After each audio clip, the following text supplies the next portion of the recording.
Hi, I am Shelice Millett. I am speaking to you on behalf of Caring for Mom and Dad and Millett Law Office and Arizona Fiduciary and Estate Services. So a couple of things that you need to know is I am not an attorney. I am a licensed fiduciary and have spent the last 15 years or so as a paralegal in Millett Law Office. My husband Jason Millett is the attorney in that law office, and we've worked that together for about 15 years now. Today we want to talk a little bit about paying for long-term care. ALTCS is a term that we'll use. And the first thing really that I want to say before we get started is when people come to see us, often they're already very overwhelmed. They're taking care of a loved one, a spouse or a parent, and they're overwhelmed and they just want to make the right decision. So first of all, I want to honor that there's a lot of emotions involved in wanting to do it right, and we know that this is a lot to take in, and it's a lot of important decisions to be made, and we know that you're struggling usually when you come into our office and see us, and it's important to us that you understand that we know that, and we want to help you feel like you're doing the right thing for your loved one. So the first thing that I want to do is define a couple things. Arizona Long-Term Care System is what ALTCS stands for. It is Arizona's division of Medicaid that helps pay for long-term care. So Arizona Long-Term Care System, ALTCS. So when you want to get someone qualified for ALTCS, there's two ways to get them qualified: medically and financially. Medically, we're not going to hit medically in this video or podcast or blog, however you're listening to this, but there is a qualification that they have to meet medically. They're mostly looking at activities of daily living. They'll call them ADLs. And other qualification, it's a point system. If you have diagnoses like dementia, Alzheimer's, other diagnoses, that will help move the point system. We do have like a synopsis, like a little paper that explains that. If you want to contact us, we are happy to just email that to you and kind of let you know what that looks like medically. But we're going to talk about financially. We don't have a lot of control on where people are medically.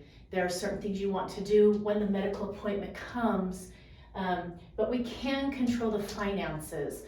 So if somebody is single, well, let's start here. Financially, they look at two things. They're going to look at assets, and they're going to look at income.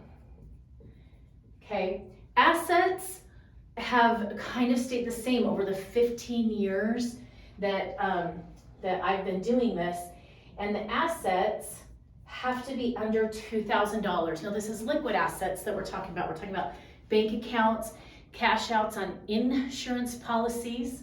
Now under assets, come over here, we're gonna really use this board today. Okay, under assets, we're gonna have countable assets, and we're going to have non-countable assets, okay? So the first thing that we like to tell people is please don't sell your home to pay for care. A home is a non-countable asset. It doesn't matter what your home is worth, it's a non-countable asset for terms of ALTCS. One car is a non-countable asset. Certain insurance policies are not, like life insurance policies, are non-countable assets, and let's see, certain burial policies are non-countable assets. So you want to be really careful that you're not counting assets that are non-countable, and that you're not selling assets and making them cash and then suddenly they're countable. Okay, countable assets are going to be like that are bank accounts, cash out values on insurance policies, retirement accounts, annuities. Those are mostly countable assets. I do need to say this is not legal advice, this is education. Everyone's situation is different, but this is a basic rundown, right? So there's countable and non-countable assets, and you want to be careful that you're not moving non-countable assets into a countable category, right? Okay, so let's talk about, so that's assets. There are some really smart things to do. If you are over the asset limit of $2,000, there are, we call it a spend down. There are really smart ways to spend down so that you're kind of still keeping the value in the estate for mom and dad, or for spouses are different. I'm talking about a single person here. There are some really smart things to do to keep the value. So you want to be careful when you're spending down to that $2,000 that you're doing it carefully. Here's a really important thing. You cannot give the money away.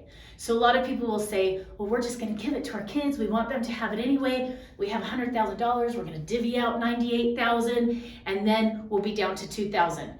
ALTCS is going to look back 5 years to see if you have given away any money. And they have some really great algorithms now. They're looking through past bank accounts, and they're finding things back 5 years that if you've given money away, then they're going to count that against you. You're still going to qualify, but they're going to penalize you for the money that you gave away. There are ways to fix that. We call it repairing a gift. So if you have done that, or mom and dad's done that, don't panic. There are ways to fix it, but please don't give money away to try to qualify for ALTCS. They're going to look back 5 years to see if you've done that. Okay, so let's talk about income a little bit. So the income does change every year. The income limit, usually it's around $2,000, like $2,300, something like that. If mom or dad's income is above $2,000 or the $2,300, whatever the current year's limit is, then we do what is called an income-only trust. And that this allows mom and dad to still qualify for ALTCS with the over income. So there are ways, if they're over income, that we can, this income-only trust that will still allow them to qualify. Right now, the average cost of care in a home is like $5,000 to $6,000. So if mom and dad's making $2,500, they're just over this limit to qualify, but there's no way they can afford somewhere that you would want to put them. Then we can do this income-only trust and help get them qualified. So that's a single person. The assets on a married couple is different. The assets on a married couple, the sick spouse, let me erase that. The sick spouse can keep the $2,000, right? The $2,000 is what the sick spouse can keep. The well spouse, I like to use really even numbers, is around $120,000. So in the last 15 years, they have raised it a little bit. I think it's around $128,000 right now. But it's easier to explain this in even numbers. So basically $120,000 is what the well spouse can keep. So again, what we don't want to see is, oh, we got to spend down to this $2,000, and we're spending, and the well spouse is left destitute after the sick spouse passes. So we don't want to see that. So what ALTCS is going to do on a spouse that's a couple that's married and we want to put one in ALTCS, we're going to do what we call a first look. We're going to apply to ALTCS while we know that there's too much money, right? So say mom and dad have $200,000, okay? We want to qualify for ALTCS. We go to ALTCS and we say, look at all their assets. They're countable assets. Again, they're countable assets. And they're going to look at the $200,000 and they're going to say, you have to spend this down. We want to do the first look. Do not do the spend down before the first look, and I'll show you why. They're going to say, we're going to split this in half. Each spouse gets $100,000, okay? and they have to spend down to their limit. Well, spouse is already there, right? They're already under. But sick spouse has to spend down $98,000. Now again, there are really smart ways to do this to keep the value in the estate. So don't panic that you have to spend that money down. There are really smart ways to do this. Okay, so the whole trick is we want to do this application when the ceiling is as high as possible, right? So what we want to do is we want to get mom and dad to do their first look at like $400,000, right? Because then mom and dad, so we have to spend down the two, but well spouse gets to keep this entire 120, right? We don't want to wait until mom and dad is down to $50,000 and then well spouse only gets to keep about $25,000. We want to do the first look when their assets are as high as possible. And again, there's really smart ways to do this, okay? So that's kind of a basic rundown. And I know it's very complicated. It's a lot to take in. When people come to our office, they're already very overwhelmed and we're throwing a lot of information at you. We know this. We're sorry. We try to help everyone understand it the best as possible, which is why we're trying to educate you right now. I'm trying to make sure that I've hit everything. Well spouse, they will, so these are some of the things that you'll hear about ALTCS. They will put a lien on the home. They will put a lien on the home against money paid out. There are ways to not collect on the lien or to null out that lien. There are ways to do that. There are also, if you're doing the math and mom is in a place, I like to use even numbers, that is $5,000 a month to live and you are paying, but ALTCS is only paying, $3,000 because that's their contracted rate. Then collecting on $3,000 later on the sale of the house is still a lot better than losing $5,000 a month and leaving well spouse with nothing when the sick spouse passes away.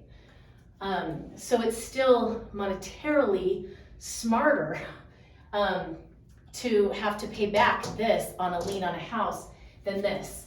Like I said, there are things that make the lien void, and we can talk about that kind of another time. But one thing that is important, so we're kind of moving on. You might have to go back and reread or re-listen to this. I do want to say here that a lot of times there's a lot of focus on the sick parent. But many times we see the well parent go first. They don't let everyone know how hard it is. And they are working too hard a lot of times. And so we kind of always pause in our meetings at this point when we're explaining it and say, how is well spouse doing? Like really, how is well spouse doing? Do you know? So please check on the well spouse, see if they're doing okay, see if they need, some help coming in or something, because a lot of times you won't know they're not doing okay. We've seen it in our own families, we've seen it in clients over and over again. So please check on well spouse. If one of your siblings is taking care of a parent, please check on them. The caregiver often goes unnoticed as their needs are not being met because they're taking care of a sick parent or a sick spouse. So I just want to throw that in real quick right here. Another thing that you'll hear is that they'll take all your money. So what it is you'll have a share of cost, okay? So say that your income is $2,000, that's your income. So what will happen is ALTCS will ask you to pay a share of cost or kind of like a co-pay for your care. So say that you want a nice facility, you're in a $5,000 a month facility. They're going to ask you to pay for some of that care. Everything should be covered. Food, living, laundry, all of that really is covered under this. But they're going to ask you to pay, again, I like even numbers, about $1,900, and they're gonna let you keep about $100. It goes up a little bit every year, 110, 115, 120, but they're gonna say because we're providing everything, about 110, 120 a month is what we're gonna let you keep for haircuts, socks and underwear, stuff like that, that's not covered under ALTCS. So there is a share of cost involved.